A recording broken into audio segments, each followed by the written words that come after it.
Yo, I got a quick video with my new setup with my electronic drums added into the mix instead of doing acoustic drums at whatever place I'm playing at and stealing their backline. I've been in this room setting it up all day, so I am super sweaty. Very sweaty boy. So first,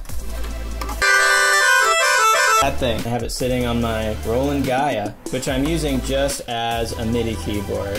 You can get some great sounds out of here, but live it's just better to do MIDI. So I just have one MIDI cable coming out of this thing, going into my interface and into the back of it.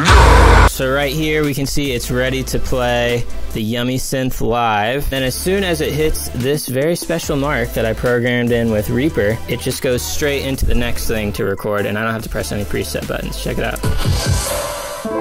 Moved all by itself. So I have it kind of set up throughout the project to move back and forth for whatever sound I need, so I don't have to worry about actually pressing any buttons live. It just does it for me. So that part is pretty simple. And then the new thing I have is this pseudo electronic drum set, little kick drum and 4 pads. So what I'm doing actually is I have all these connectors that usually would go to the brain of the drum module, but instead they're actually going direct into my interface. Almost like I was plugging a guitar into my computer, but instead I'm just plugging in the pads into the computer. And you can hear what they sound like when you don't trigger anything with them.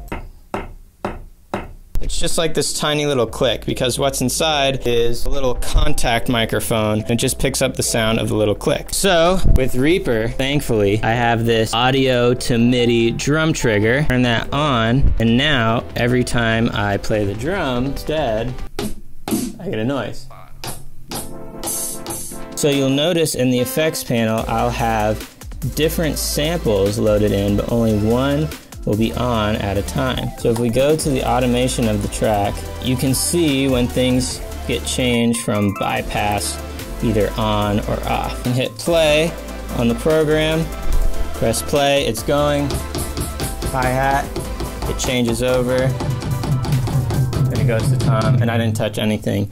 All it did was run the automation that I made it do. So let's say I just press play, I'm playing, I have these sounds going, got some 808 toms, hi-hat, snare. Since it's playing, it's about to trigger over to the next section, blah, blah, blah, blah. And it goes to the next section, I'm not gonna play anything, and then boom, it changes to the next sound without me doing anything. The other thing is I have some in-ears that are playing metronome and a click track, and that's just going direct out of the back, because I can usually never hear what's going on out there anyways, and monitors aren't ever good. I have some pretty spicy fills that I gotta be perfectly in time for, so it's very important that I can hear the click track. And that is my extremely quick and brief way in how I set up my live set. Got my freaking MIDI keyboard, got my melodica, which is just a normal instrument, don't gotta do anything with that. And then my electronic pads are actually plugged directly into my interface as if it was like a guitar or something, and then I do audio to MIDI trigger,